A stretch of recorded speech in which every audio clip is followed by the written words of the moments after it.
ze zo'n Glock 9 mm op de kop gehouden, Chris. En dat wapen herkent ze, want dat hebben ze zelf in Nederland ook. Die mensen doen nog die bij de marché. Dan wordt ze niet vrolijk van. Nee. En dan hoor je die wapens om de heen laaien en die mensen moeten gewoon liggen, want die anderen, ja, dus sloegen politiemen op de grond. En het was een grote chaos. Had je toen al kinderen? Ik had toen al kinderen, ja. Ik had toen al kinderen. Ja. Dus dat was toen best wel heftig. Heb je een partner, wordt je goed met je kind? Super. Ja? Super, ja. Boah. En ik vertel dat vooral ook en ik hou dit niet binnen. Nee, maar... En dat denk ik ook dat mijn geluk is met de verwerking. Maar kijk, dit soort... kijk, wij zien... En het begint bij een caravan. En het begint bij een caravan. We gaan dadelijk terug naar de caravan. Maar dit zijn verhalen die... Het klinkt misschien raar, maar die moeten verteld worden. Niet alleen door u, Nee, maar die moeten wij ook door kunnen geven om het grote publiek een indruk te kunnen geven van wat er gebeurd is. En ik vind dat, maar dat is mijn persoonlijke mening, maar vooral als journalist, dat er veel te weinig van die verhalen verteld werden. Omdat, denk ik, heel veel mensen nog steeds de indruk hebben dat het allemaal wel meeviel door. Dat het watjes waren. Dat wil ik niet zeggen, maar dat de mensen gewoon dat er te weinig kennis over is. Ja, tuurlijk. Omdat heel veel dingen onder het bed zijn gehaald, onder het tapijt zijn geveegd. Ja. Dus ik vind dat heel dapper van u dat je dat wilt vertellen. Maar dat je erover kunt praten. Want heel veel lui, die hebben dusdanige trauma's opgelopen, dat ze er gewoon niet over kunnen vertellen. Klopt. Ik zet me ook heel erg in voor de veteranen hier in de gemeente Maasgouw. Daar ben ik eigenlijk, nee, dat is niks bij voorzitter of zo, maar dat is gewoon spokesman, laat ik het zo zeggen. Dus ik georganiseerd samen met de gemeente, probeer ik dat te organiseren. Dan hebben we één keer per jaar een veteranenavond. Dat wordt georganiseerd door de gemeente en dat is nu afgelopen woensdag geweest. En dan komen we met veteranen allemaal van de gemeente Maasgouw, die werden aangeschreven en kunnen zich aanmelden. En die komen dan bijeen. En ik zie het meer als een avond om samen te zijn en samen te delen. We doen er ook mensen de kans geven om hun verhaal te doen. Aan de hand van foto's of aan de hand van hun verhaal wat ze kwijt willen. En wat ze met veteranen willen delen. En waarom is dat zo belangrijk? Dat verhaal van die veteranen kennen heel veel veteranen niet met een burger delen. Want die weten helemaal niet wat ze ervoor hebben. Die hebben die ervaring niet. En die doen allemaal hun uiterste best en die zeggen allemaal, ik wil dich helpen. Maar als ze onder elkaar is, dan weet ze wat ze vertelt. En dat gaat van Indië, want die hebben we ook erbij. Tot de laatste uitzendingen in Mali en nou, noem het maar op, alles ertussenin. En dat is gewoon wat die mensen dan met elkaar delen.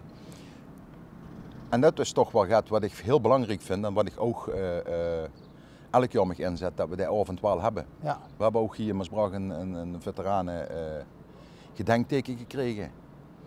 Daar heb ik de tekst van ontworpen. Dat staat bij de kerk. En daar heeft de gemeente gezegd van nou, dat richten we in. Dus daar hebben we ons witte anjerperkje. En daar is de gemeente gewoon super in geweest om dat te doen. En daar komen we ook wel een paar keer per jaar bijeen als veteranen onder elkaar. En dat is gewoon waar ik me voor inzet hier in de gemeente. Wauw. Ja, ik vind dat ook, uit respect naar al die andere veteranen, vind ik dat wel dat zo gaat mot zijn. Maar je hebt ook een leidinggevende taak gehad bij de marechaussee. Toch? Dus het gevoel dat speelt denk ik nog een beetje mee. Zo van, ik moet me inzetten voor de mannen. Want dat wordt je toen ook geworden. Ook verantwoordelijk voor de mannen onderog. Ja, ik was teamleider, of tweede teamleider bij de marché. En later ben ik naar het opleidingscentrum gegaan en heb ik daar les gegeven aan de toekomstig medekader en officieren op het gebied van leidinggeven. En dat vond ik altijd wel een fijne taak. En zeker op het laatst om die kennis te delen met anderen. Dat het niet altijd zwart-wit is en dat het toch wat gaat genuanceerder aan het leven steekt. Ja, en ik ben ook gewoon begonnen onderaan. Hè. Ik ben in 81 erbij gekomen gewoon als schooljong, uit de schoolbank in mei en in juli zoorde ik in Apeldoorn een opleiding. Ik wist helemaal niet hoe het over ging. Heel simpel. Want ja, er was geen voorlichting. Er was de Veronica-gids, dat ze uitgeknipt en was op keuring geweest en dat was goed. Dus ja, zo ben ik erin gerold. En zo heb ik me steeds doorgewerkt. En ja, bijna 20 jaar ook bij de recherche geweest. Ik heb alles gedaan. Ik heb het hele scenario gehad. Dus, hoeveel mannen, hoeveel veteranen worden er woensdag? Ja, dat is altijd wel een dingetje hier in de gemeente. We hebben er ongeveer, ik meen een 130 in de gemeente. Want in verband met de wet op privacy krijgt de gemeente alleen maar de adressen en niet de namen. En er komen er zo 20, 24 op zo'n avond. En dat vind ik wel erg weinig. Daar moet wel meer aandacht gaan komen. Maar nogmaals, het is free. Iedereen is free om te komen. Iedereen duidt het ook op zijn manier. En iedereen heeft zijn eigen reden waarom dat er wel of waarom dat er niet komt.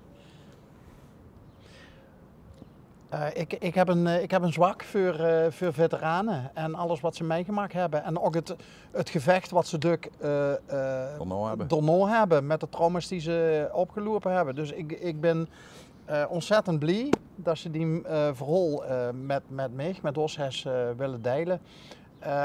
Laatste vraag over. De relatie met die vrouw. Dus hoe ze het allemaal zo weer over doen, geldt dat ook voor de keuze die ze beroepsmatig is gemaakt? Als ze het opnieuw mocht doen, zou ze dan nog een keer die wereld instappen? De tijd is anders dan nu. Ik weet niet of ik nu als jong, toen 17 jaar, of ik nu die keuze weer zou maken. Weet ik niet. Ik ben heel eerlijk in. Toen heb ik die keuze wel gemaakt, heb ik er ook 42 jaar achter gestangen. En nu zou ik dat niet weten in deze tijd, wie de wereld nu in elkaar zit, of ik die stap weer zou maken. Weet ik niet, ben ik heel eerlijk in. Ik heb een prachtige tijd gehad. Daar zou ik direct over doen. Maar ik weet niet of ik heden ten dagen 2024 weer erin zou stappen, weet ik niet. Maar dat is met meerdere dingen. Hè. Hebben die kinderen door iets van gemerkt in die vaderschap, door bijvoorbeeld dat trauma was hij is opgelopen toen in Bosnië? Nee, dat hebben mijn kinderen niet. Toen der tijd, dan leeft ze in een flow. De enige die verdient om eigenlijk, zeg ik altijd, een medaille te krijgen, is die vrouw die achterblijft. Want de hele toko loopt gewoon doorrijden. En toen zit ze ergens anders. Maar hier moet het wel geregeld worden. We hadden toen 2 kinderen. En het loopt gewoon door. En dat is wat mij ook het meeste raakt. Dat die achterblijven eigenlijk meer verdienen dan degene wat ergens is geweest. Tuurlijk is dat ook heftig wat ze daar met maakt. Maar toen scheidt het gewoon allemaal door. Die moeten het toch maar regelen. Die moeten er toch maar voor staan. En zeker met 2 jong kinderen toen dat hier. En het enige wat ik kan zeggen daarover is dat mijn dochter, dat is de oudste dan, wel eens tegen mij heeft gezegd van, goh, toen je daar en daar bent geweest, daar heb ik wel moeite mee gehad toen. En dat is ook heel dapper dat het dat nu zegt. Ja, waarom kan ik nu in één keer Nederlands? Mijn dochter kalt de meeste tijd Nederlands met ons.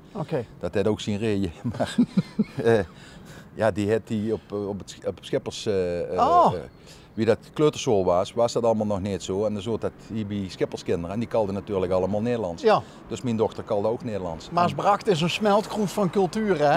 Ja. Hey, en de zoen? Dat is zo plat wie ik eigenlijk. Dat heeft hier zijn zaak. Zijn kapperszaak. Al 8 jaar. En ja, die kalt gewoon plat wie... Aanhoes. Oh, dus er is... En de dochter, hoe woont die? Ook in de buurt? Die woont in Mezeik. Oké. Om precies te zijn in Heppeneer. Oh, dat is mooi. Ja. Ja, dat is mooi. Dat is landelijk. Ja, dat is heel landelijk. Prachtig dorpje, veel groen, waterkort in de buurt. Kerk, goed geregeld. En bedevaartoord, hè? Ja. Dus er is genoeg vader en zoon en dochter time. Zat. Onze zoon woont hier nog. En onze dochter, ja, die woont dan in Heppeneer, maar we hebben heel veel samen. We proberen ook elk jaar samen op vakantie te gaan, vader en dochter.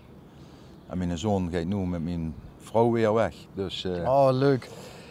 Ja, we doen heel veel dingen samen. Het hoeft niet altijd met z'n veren te zien, maar nee, als er altijd die dingetjes onderling is. Vorig jaar zijn we met de sfeer wel naar Porto geweest. Maar ja, soms met de zaakheid niet, soms zijn er andere dingen. Maar dan wisselen we elkaar af en dan proberen we toch... ik kan gewoon zeggen dat we een hele goede band hebben met de sferen. Dus En daar ben ik heel erg blij om. Ja, dat is onbetaalbaar. Dat is onbetaalbaar. Onbetaalbaar. Ben ik gelijk Onbetaalbaar. helemaal met de eens. En zien het de kinderen ook, kunt je met elkaar over alles praten? Ook? Alles. Hier komt alles ter tafel. En ook werkelijk alles. Ja, daar mag ze trots op zien. Hier komt alles ter tafel. Het is een kapper, Ja. dus hij knipt zijn eigen vader ook. Oog. Hij is een dames- en herenkapper. Oh, dat is ook best apart. Meestal hebben ze, zien ze Nee, dames- en herenkapper. gespecialiseerd. Mooi. Om de Wat is kinderen. kieken? Ja, hij is bezig. Hij is bezig. Oh, ja, zullen we even? Ja, Ja, maar ze gauw kijken of we hem... Moeten we gauw zien? Ja, we zijn eigenlijk op 10 uur. Ik heb ze in december terug. Wat is er in december? Dan hebben we dat heel erg mooi gedecoreerd hier. Met de kerstversiering. Oh, dan pakt hij uit. Helemaal. En dit helpt mij. Ik moet ook met helpen. Ja. Oh. Krijgen we dan een soort van kerststal in de kapsalon? Ja.